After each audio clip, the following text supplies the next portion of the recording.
In nomine Patris et Filii et Spiritus Sancti. Amen. Veni Sancti Spiritus, repletuum corde fidelium et tui amoris in sine accende. Emite spiritum tuam creabuntur. Et renovabis facem terra. Oremus. Deus qui corde fidelium, Sancti Spiritus, illustratione docuristi, da nobis, in eodem spiritu recta sapere, et Deus in peccata sine Agrisum Dominum nostrum. Amen. Cor Mariae Immaculatum. Ora pro nobis. Sancte Hilarion. Ora pro nobis. Santa Ursula. Ora pro nobis. In nomine Patris et Filii et Spiritus Sancti. Amen.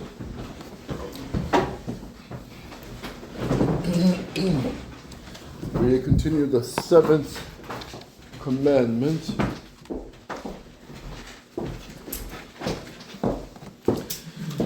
Page 156. Are we obliged to repair damage unjustly done to the property of others? Are we obliged to repair damage unjustly done to the property of others? Perrin? We are obliged to repair damage unjustly done to the property of others, or to pay the amount of the damage as far as we are able. Go on.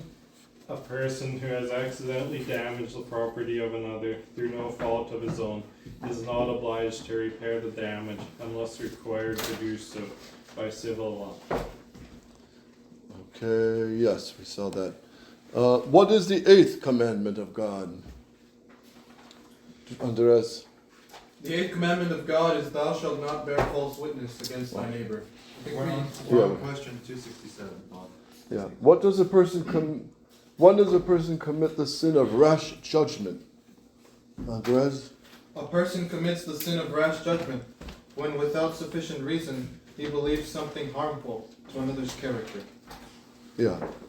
So obviously, if you go to the store and the person at the counter has earrings, tattoos, LGBTQ, rainbow flags everywhere, rainbow earrings, rainbow bracelets, you have evidence to conclude this is probably a rainbow Skittles person, right? Because you have evidence.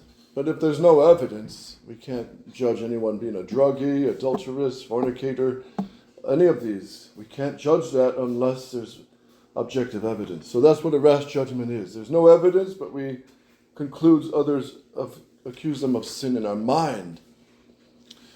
Go on, we rightly prize the favorable judgment of others about our character. We may not, without certain knowledge, believe things that undermine or destroy the character of another. Rash judgment is a sin against justice. It is a mortal sin if grave injustice is done deliberately. To suspend judgment about a person's character until suspicion or doubt can be settled is not sinful. Yeah, that's fair. We have to be fair with others as we would want to be with us. Go on, the scriptures, Ecclesiasticus 11:7. Before thou inquire, blame no man. Matthew 7:1. Do not judge, that you may not be judged. For with what judgment you judge, you shall be judged. And with what measure you measure, it shall be measured to you. But why dost thou see the speck in thy brother's eye, and yet dost not consider the beam in thine own eye? So that's rash judgment. Now detraction. When does a person commit the sin of detraction, Anthony? A person commits the sin of detraction when, without a good reason, he makes known the hidden faults of another. So if they're little faults, it can be a venial sin. If it's revealing mortal sins of others that are personal and they don't have to be known, there's no reason for it, there's no basis for it, that's the sin of detraction. So, go on. There must be a sufficiently grave reason to reveal the hidden faults of others. For example, the defense of oneself or others, the correction of others by their parents or superiors, the welfare of society, as when one is obliged to inform public authorities of another's secret crimes. A person who has been found guilty in court has lost his good name, owing to the charge proved against him. It is not detraction to speak of this court action to others, nor is it against the 8th commandment to speak of faults that are generally known in a community.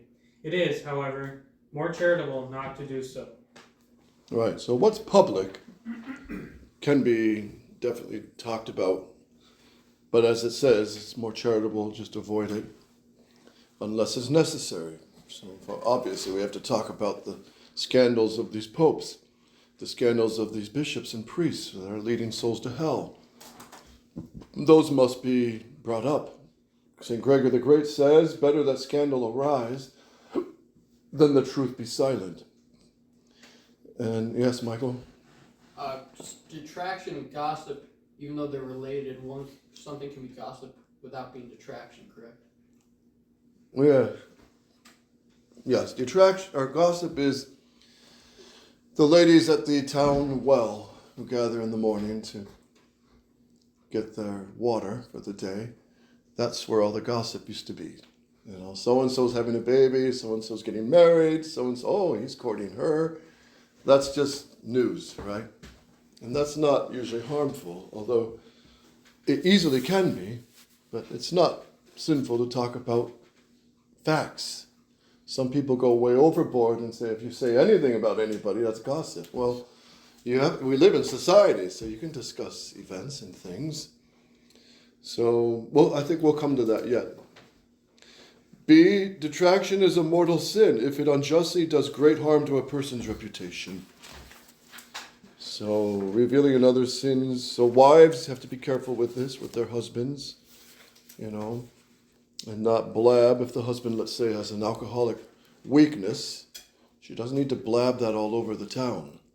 That could be very harmful.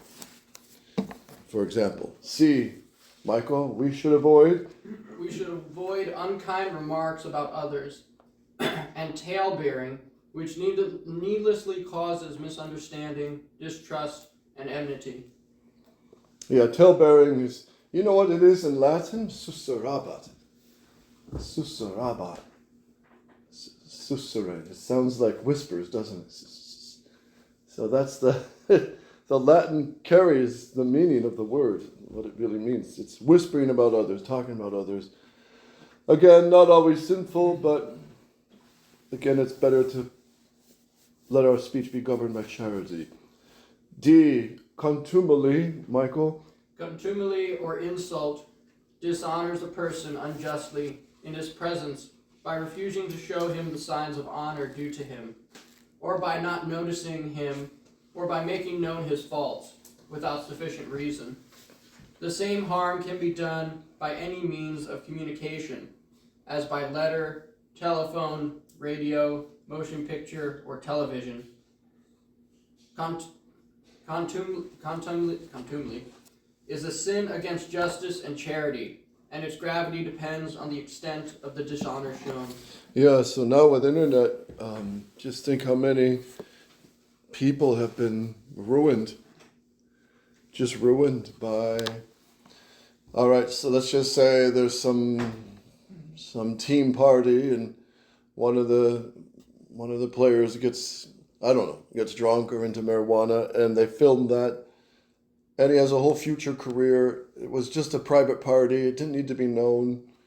He made a mistake, but they put it all on internet. They just destroyed his whole career. It happens, and it's quite awful. So it's very vicious, and some people can be very vicious with this. So, yes, so God will punish those sins against the neighbor. The slander of his neighbor in secret, him I will destroy. Psalm 105. Wow. So there's God's opinion of intentionally destroying our neighbor by speaking against him, to destroy his name, his reputation. But obviously, if they act publicly and speak publicly, then it's public domain. You can talk about it and caution others against it. Proverbs 22:1. Guadalupe. A good name is better than great riches, and good favor is above silver and gold. Ecclesiasticus 28:15, go on. The whisperer and the double-tongued is accursed, for he hath troubled many that were at peace. Ecclesiasticus 41:15. Take care of a good name, for this shall continue with thee, more than 1,000 treasures, precious and great. Titus 3:1. Admonish them, speaking evil of none. Yes. When does a person commit the sin of calumny or slander? So we saw detraction is speaking of the hidden sins. Now, calumny or slander. What is this, Tony? A person commits the sin of calumny or slander when by lying he injures the good name of another. Yes, so detraction tells the truth about another, of their hidden sins. But this is what? Telling a lie. It's a lie. So it's more serious. It's very serious. There was in the successor of St. John Bosco. Forgot his name. He was a holy priest. Father Michael Rua. The third successor of St. Father Michael Rua was the successor of St. John Bosco. The next superior, I forgot his name, but in his term, there was a priest falsely accused by one of the mothers of the boys. And it was, as you can guess, an awful accusation. And especially in those days, in the 1800s, when these things were just unknown or unheard of. So the priest was falsely accused, a Salesian priest, and he told his superior, look, I never did anything like this. And they did further research, and it turns out the mother of the boy admitted she was paid by the Masonic Lodge to spread that rumor to destroy the school. She admitted it. The Masonic Lodge, the local Masonic Lodge, was trying to undermine the school.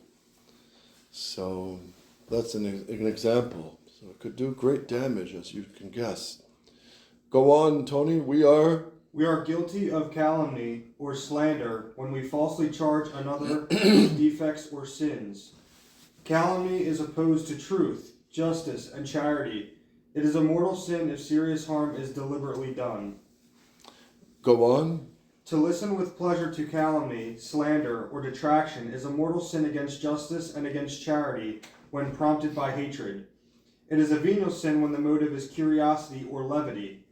We should try to change a conversation that seriously deals with calumny, slander, or detraction, or we should show that we are not interested in such conversation. Go on. Leviticus 19:13. Thou shalt not calumniate thy neighbor. Ecclesiasticus 7:13. Devise not a lie against thy brother, neither do the like against thy friend. Luke 3:14. Plunder no one, accuse no one falsely.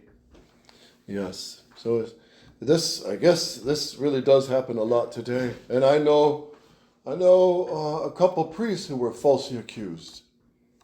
And they were innocent. 3 priests, actually, who went through, 2 of them went through court, and they were found innocent. And but it was all based on a false accusation.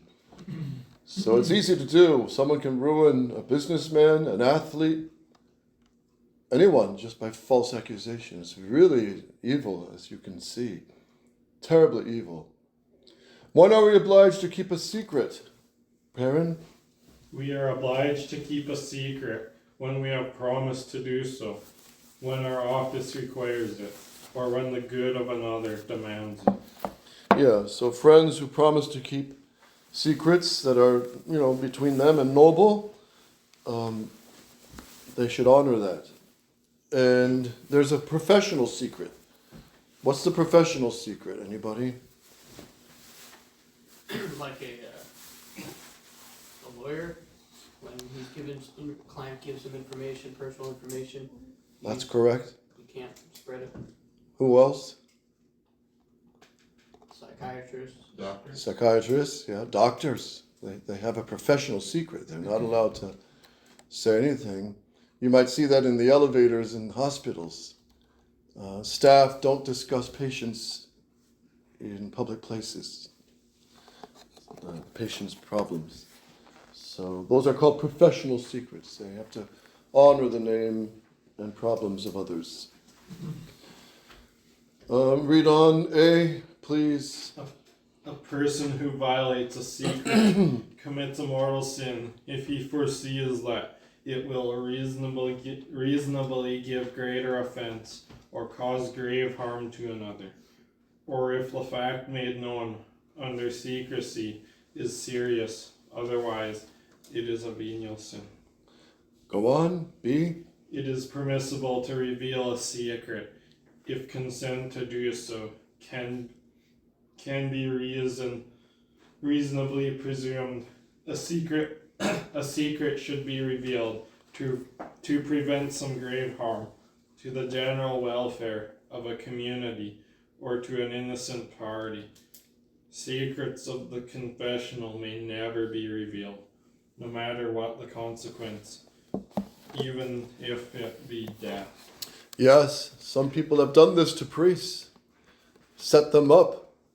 So their only choice is they can't say a word. They can't defend themselves or they can't defend someone else because what they learned was through the confessional.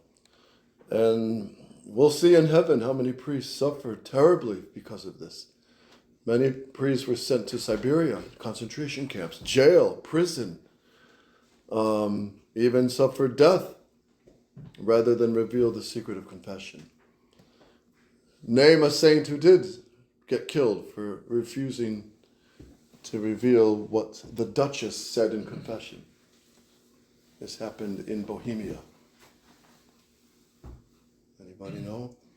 I know who it is, but I forgot his name. Forgot his name. Anyone remember? He's often pictured with his finger in front of his mouth. A martyr of the seal of confession. St. John Nepomucene. So the Duke asked him, "What's my wife's confession?" He bribed him, and then he threatened him, and then he finally tied his hands and feet in his cassock and beretta and threw him over the bridge. And he drowned. So sometimes it's necessary to reveal a secret, such as in a boys' school, boys' dorm. Some of the boys sneak in their second phone. See, the priest always takes their phones, but some boys are pretty clever and bring a second or third phone. And anyway, a boy who brings dirty magazines or keeps his phone and uses it to show other boys filthy pictures. If some boy in the dorm knows this, he has a duty to go tell the superior, Father, this is I have to tell you what's happening because it's doing great damage, right? That's when it's required to say something to the lawful authority. He doesn't go up to blab it to everybody else, but he has a duty to tell the lawful authority. Then it's on the lawful authority's shoulders to handle it. And then usually the priest, if it's a priest or any school really, he'll call in that boy or boys and says, there is evidence of this. Is this true? Yes, Father. Do you have the magazine? Do you have the phone? Yes, here it is. And I'll have to send you home. Sorry. You blew it. You knew the rules. And this offends God too. But you have a chance to go to confession before you go. Start packing up. You're going home tonight. Right? St. John Bosco had to do that too in his own school. Rotten apples he had to expel. If there are weaknesses and faults and sin, normal sins of boys, you have compassion and give them chances. But things like this that corrupt others are very serious. So sometimes it's sinful to tell secrets, but sometimes in certain circumstances you have a duty to, right? That goes with anybody in the military, right? In the workplace as well. In the workplace, men who might be there's certain jobs, such as, very serious construction jobs, very serious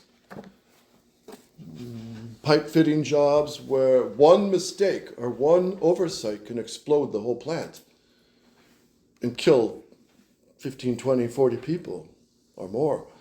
So if someone in the workplace knows that this guy is just being careless, and he reminds him as a brother, you got to make sure that cap is on tight, and they just keep being careless. That's another example where he has to tell the one above him and say, look, this could cause great harm. This is obvious, right? Mm-hmm. All right, page 159C on the top, Andres. It is sinful to read a letter addressed to another without his permission, or to eavesdrop on private conversation, unless done in order to prevent some grave harm. Yeah, so eavesdropping, listening to people's conversations, and also reading people's emails without permission, reading their texts, I guess that would all apply as well, letters, when it's not their business. So the only time, again, this would be permissible is, let's say a brother in a family knows that his brother or sister is having communications with someone who's dragging them down. And they could tell their parents and say, look, this is what's going on, and I'm telling this out of charity for my brother or my sister, or someone in school, or whatever, right? What must a person do who has sinned by detraction or calumny, or has told a secret he is bound to keep? Andres? A person who has sinned by detraction or calumny, or who has told a secret he is bound to keep, must repair the harm he has done to his neighbor, as far as he is able. Go on. This reparation, like the restoration of stolen goods, is necessary, because a person's good name and honor are more precious than his material possessions. This obligation is serious when grave harm is done. It is binding even if the one who must retract thereby suffers some harm. If a person insults someone publicly, he is obliged to apologize publicly. If the insult is in private, the apology may be made in private. What is the 9th commandment of God, Anthony? The 9th commandment of God is, thou shalt not covet thy neighbor's wife. Go on. Thou shalt not covet thy neighbor's wife, nor his house. Deuteronomy chapter 5, verse 21. So there you have the 9th and 10th, right in that sentence. You can't be jealous of the man's wife, nor lust after her, nor be jealous that he has a nicer house than I do. What are we commanded by the 9th commandment? Go on. By the 9th commandment, we are commanded to be pure in thought and desire. Proverbs 15:26. Evil thoughts are an abomination to the Lord, and pure words, most beautiful, shall be confirmed by him. Matthew 5:8. Blessed are the clean of heart, for they shall see God. Matthew 15:19.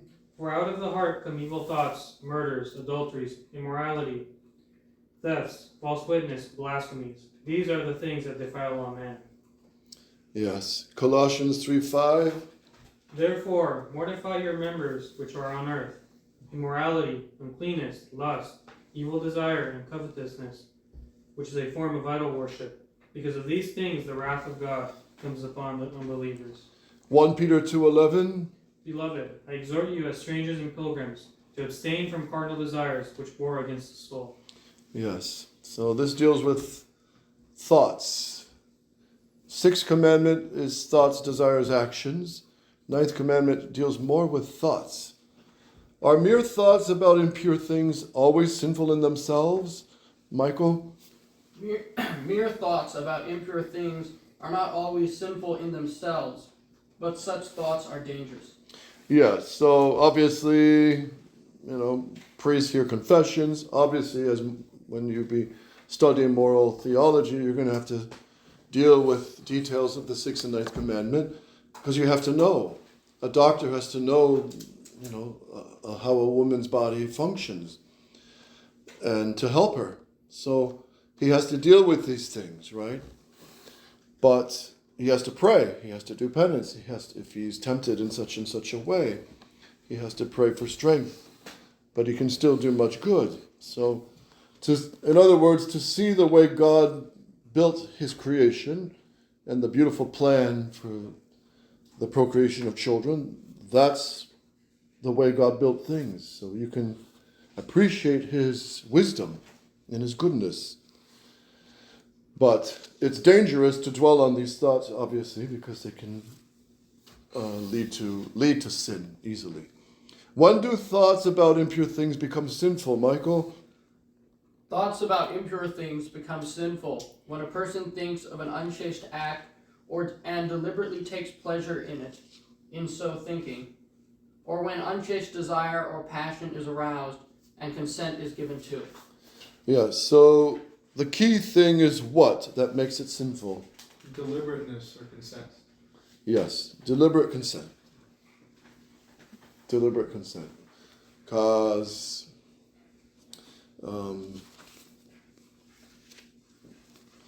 things can be aroused in this matter by accident and without even thinking, in which case there's no sin. But the sin is when there's assent and deliberateness. There's three steps to the completion of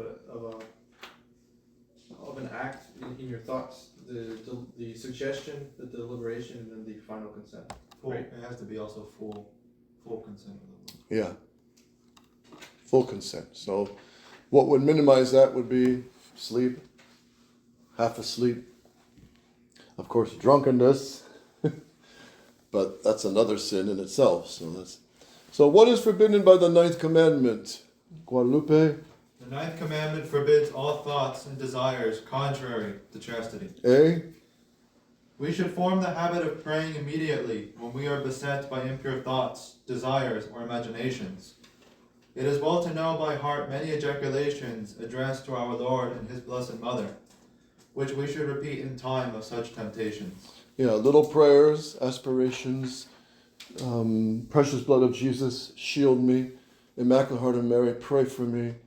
Saint Francis, pray for me. Saint Maria Goretti, the martyr of purity. Turn to the saints, turn to the angels, turn to especially our Blessed Mother. And there's no man that's not tempted by these things, except by special grace. Like, who was one saint who fought off valiantly a strong temptation to impurity, drove her out with a fireplace poker, and was spared the rest of his life. That's a special gift from God from these temptations. St. Thomas Aquinas. Yes. So his brothers tried to stop him from going to the Dominican order. Nasty brothers, I mean really low. They put him in the tower and escorted a loose, pretty girl into the tower and put her in his room and to make him fall. That's pretty evil, isn't it? Of brothers to do that to their own brother.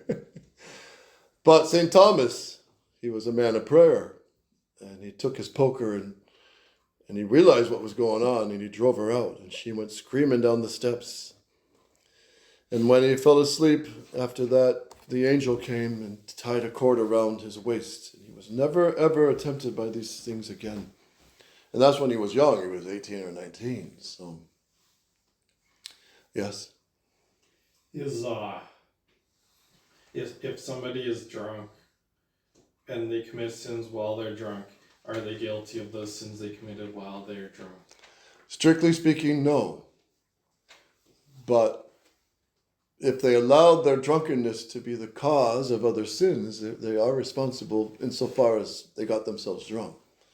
So if a drunk driver kills another family while he was drunk and he didn't know what he was doing, well, all right, strictly speaking, he didn't commit murder, but his irresponsibility is not inculpable because he's drinking and he's driving, for example.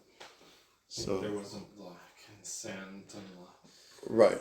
Strictly speaking, it's not in God's eyes because he didn't know what he was doing. It's not, his mind isn't there. But his mortal sin would be getting drunk and irresponsibility. He'd still go to prison for it in the state's eyes.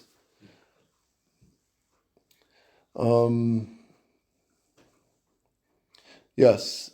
B. In confessing deliberate, impure desires, one must tell the confessor their object, for example, a married or single person of the same or the opposite sex, because such circumstances change the nature of the sin. Yes, so, yes, because if I lust after a married woman, that's also a sin against justice. So I have to confess that circumstance as well. All right, what is the 10th commandment of God? Tony. The 10th commandment of God is, thou shalt not covet thy neighbor's goods.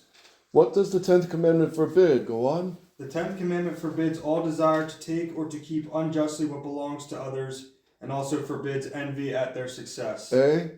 It is permissible to seek material prosperity if we do so honestly and do not expose ourselves to the proximate dangers of sin. Ecclesiasticus 14:8. The eye of the envious is wicked. Luke 12:15. Take heed and guard yourself from all covetousness, for a man's life does not consist in the abundance of his possessions. 1 Timothy 6:10. For covetousness is the root of all evils, and some in their eagerness to get rich have strayed from the faith and have involved themselves in many troubles. Yes, wealthy businessmen who's concerned are only in this world. Hebrews 13:5. Let your manner of life be without avarice. Be content with what you have, for he himself has said, I will not leave thee, neither will I forsake thee. Yeah, so God will take care of each one, each family, each person. And do you think St. Joseph was ever jealous seeing others in Nazareth doing better than him? No. And maybe even better carpenters, maybe better workshop and tools. Was he ever jealous, you think? No. I mean, he probably could have appreciated that. And in his heart, a noble heart would be happy for them that they're doing well and doing well in their business. So we should think that way when others do better. And that goes for intellectual gifts, that goes for talents. When others are better than us, we should praise and thank God for that. Because that's all goes for the glory of God, right? St. Christopher was big and strong. He could tear down a tree probably with his bare hands. But he wasn't as smart maybe as the other monks in the monastery when he was there. He maybe was not as holy as some of the other monks, and he just said, I can't spend 6 hours in prayer. I can't do this, he said. So the superior told him, okay, you can serve God in this way. God gave you strength, and you're big, so you will help people cross this deep river, because many people get caught and drown. So you help people across, and you'll glorify God doing that. So, and St. Christopher, his whole heart, he wanted to serve the greatest king and see him. So that's why he became a Satanist for a week. That's why he is looking for the best king, the highest. And then that's the story when the little boy on the side of the bank asked him, can you take me across? And St. Christopher, yeah, this will be easy. Hop on.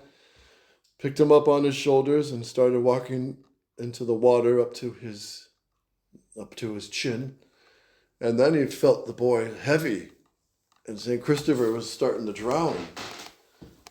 And the boy got really heavy. And St. Christopher was struggling to hold him up. And Christ revealed himself and said, Christopher, I am the King, the Creator of all, who you hold on your shoulders. Hence his name, Christus Ferens, the one who carries Christ, Christophoros. And someday he'll be probably. Christopher Columbus was proud of that name, the Christ bearer. So that's why St. Christopher is patron of travelers. All right, important points. The 7th and 8th commandments are concerned primarily with our duties towards two possessions of our neighbors, his material goods and his good reputation. Because human beings are inclined to be selfish and neglectful of the rights of others, God considered it necessary to lay down the explicit commands, thou shalt not, Steal. thou shalt not. Bear false witness against thy neighbor. Like the other commandments, these two commandments actually prescribe more obligations than those which are explicit, they explicitly assert. The seventh commandment forbids not only stealing, but every type of Dishonest stealing. The eighth commandment forbids not only falsehood, but also many other sins of the tongue, such as Gossiping. The unlawful revelation of secrets, etc. the ninth and 10th commandments are related to the sixth and seventh. The ninth forbidding interior sins regarding matters of purity, while the sixth forbids External acts. the 10th forbidding those internal sins, the external performance of which is forbidden by the seventh commandment. In our days there is much dishonesty, due largely to the excessive desire of people for riches and luxuries. In business, in politics, even in the home, many people are so anxious to enrich themselves that they are entirely unconcerned with the rights of their fellow men. Moreover, crimes of theft and robbery, often accompanied by violence or even murder, are becoming more and more common. This is 1940s.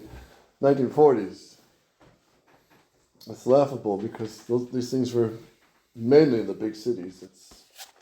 Sometimes people buy stolen goods knowingly and apparently do not realize that they have no claim to them, but that they must give them back to the real owner.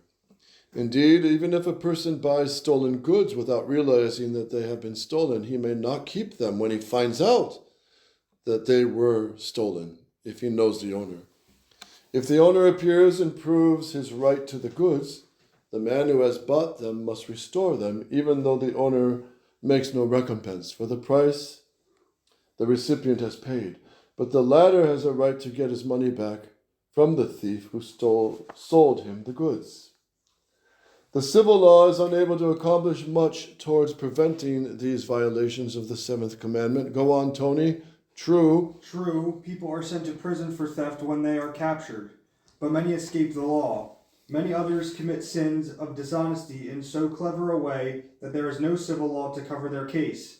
But they do not escape the all-seeing eye of God. And no matter how successfully a person may have acquired dishonest gain, no matter how prosperous he may have made himself at the expense of his fellow men, death will come in a few brief years to separate him from his riches and to summon him to judgment before the throne of an all-just God.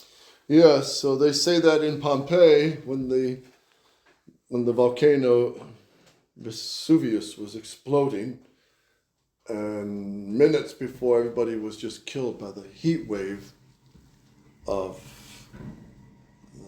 what's it called? The wall of volcanic ash, but inside there's all these vaporous, burning, red-hot vapors, which kill instantly. It's pitch really hot.